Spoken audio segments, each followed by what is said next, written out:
While only some of the Farm Bill is directly related to crop insurance, critics of that portion argue payments are too large. That increased this week as the USDA forecasted 2012 net farm income at $122.2 billion, up 3.7% from last year. Tina Barrett from Nebraska Farm Business joined us earlier this week to talk about that possibility.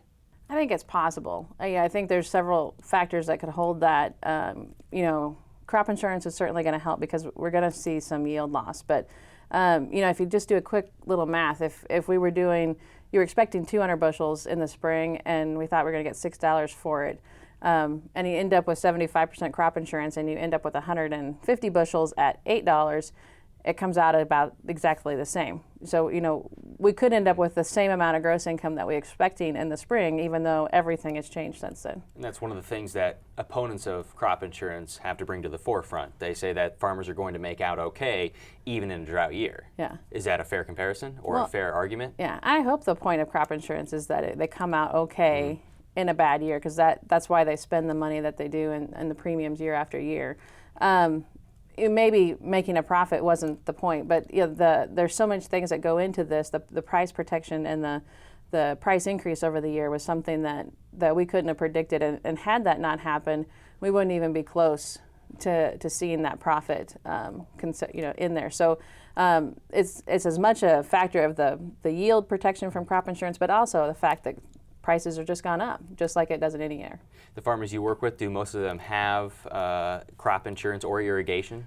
Yeah, the majority of the producers that I work with do. There's a few irrigated producers who don't take crop insurance with the mentality that they're, for the most part, being able to control that they will have production.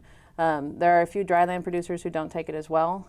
Most of them do that with the idea that a year like this was coming.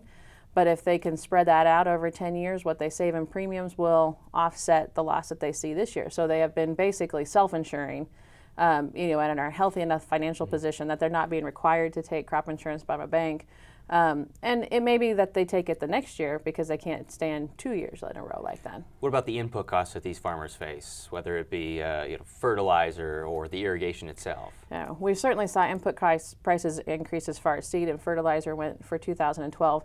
The irrigation costs are going to be off the charts, way more than what we've experienced. And we've had some low years in the past, so we might end up averaging with a good 3 or 5 year average. But the fact that those irrigated producers are still able to harvest something came at an extreme cost in fuel cost. Let's move to livestock producers, because they're probably not going to be among those that are making record incomes. Right.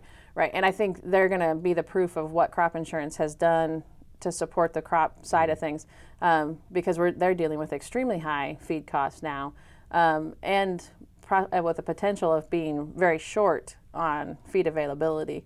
And so those things could become a huge issue for them probably going forward into next year, more so than what we're going to see this year.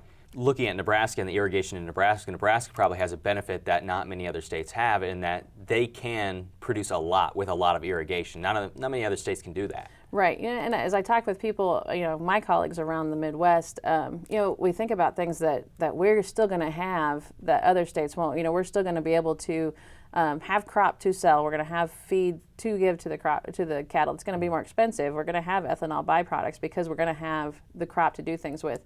Or in other states, they don't have the crop. The crop insurance is going to cover the crop producer, but the livestock producers won't even have that ability to have that crop. So, I think there's something definitely different and beneficial we have in Nebraska. What's the mentality of the farmers that you're working with as we go through this drought, and they say day after day after day pass without rain, and temperatures now again this week in the 90s?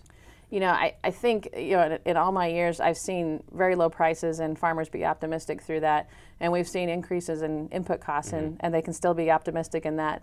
But when they can't produce something, when they can't do the one thing that they feel they have control over, that's when I see that mentality come down, and that maybe not necessarily depression, but certainly the optimism disappear. So.